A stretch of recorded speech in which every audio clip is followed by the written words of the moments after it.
The hardest workers rarely get promoted. Not because effort doesn't matter, but because leaders measure something entirely different. Your teammate worked 60 hours last week and still got passed over for promotion. Meanwhile, someone who left at 5 every day landed the leadership role. Feels unfair until you look closer. The promoted person delivered a product launch that signed 40 new enterprise clients.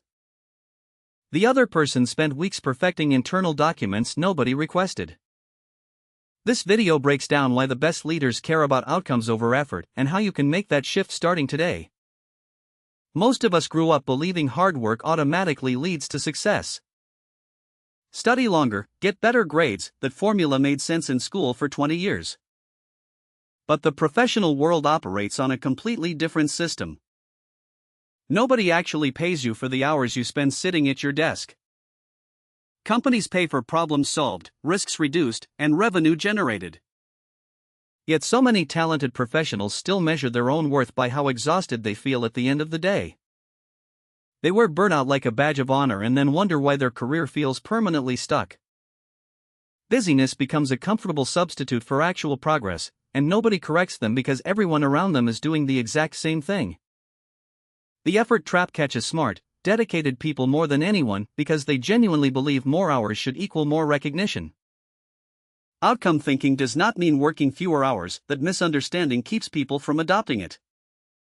It means every action you take connects directly to a measurable result someone cares about. Before starting any task, an outcome-focused leader asks one simple question: what changes if I do this well? If the honest answer is nothing meaningful, they delegate it, automate it, or drop it completely. Amazon built an entire leadership culture around this exact principle. Decisions get judged by their customer impact, not by how many meetings or documents they generated along the way. When you think in outcomes, vague priorities become impossible to hide behind. You stop saying I am working on improving the onboarding flow. Instead you say we reduced new user drop-off by 12% this quarter. Clarity replaces activity as your primary currency. In your first job, staying late and volunteering for extra work genuinely impresses people. Managers notice hustle because junior employees have few other ways to prove their value early on. But somewhere around your third or fourth year, the rules change and nobody sends you a memo about it. Senior leaders stop watching your calendar and start watching your scoreboard instead. A McKinsey study on executive effectiveness found that top-performing leaders spend roughly 40% less time on routine operational tasks. They ruthlessly protect their energy for decisions that actually move the business forward. Making the transition from effort-based value to outcome-based value is the single most important career shift you will ever make. Most professionals never make it consciously, they just wonder why promotions suddenly stop coming. Effort is loud and visible, everyone can see you typing frantically or sprinting between conference rooms. Outcomes are often quiet and invisible, which creates a real problem in most workplaces.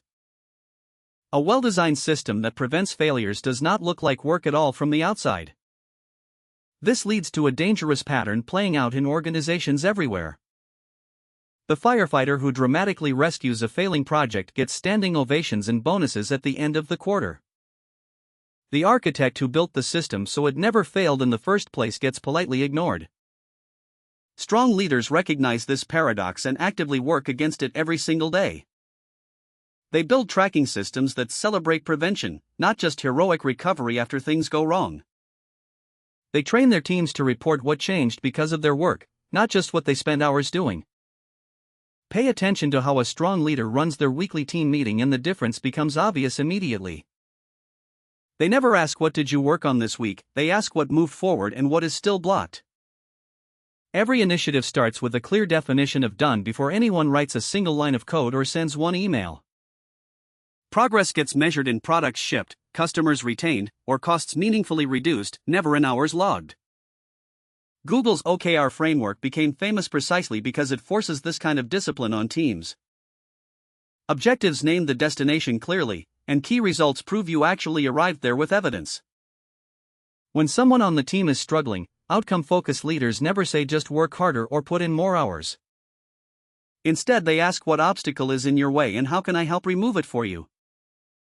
Resources always flow toward results. You do not need a fancy title or a corner office to start thinking this way right now. Begin exactly where you are, starting this week. Every Sunday evening, write down 3 specific outcomes you want to produce by Friday, not tasks, not activities, but outcomes with clear evidence. When your manager asks for a status update, lead with impact instead of listing every activity you touched. Say we cut customer response time by 30% instead of I worked on support tickets all week long. Frame every single piece of your work around the change it creates for the business or the customer. Within a few weeks, people around you will notice your updates sound different, sharper, more strategic, and more confident. You will be speaking the language that leadership actually pays attention to and rewards. Your action step starts right now, not tomorrow. Open your task list and find one item that is pure activity with no clear outcome attached to it. Either delete it or reshape it until it connects to something you can actually measure and point to. That one habit, constantly questioning whether your work produces real, visible results, will put you ahead of most professionals over time. If this shifted how you think about your career, subscribe for more strategy that cuts through the noise. See you in the next one. That's a wrap, thanks for watching. If this gave you one idea you can use today, hit like and subscribe. See you in the next one.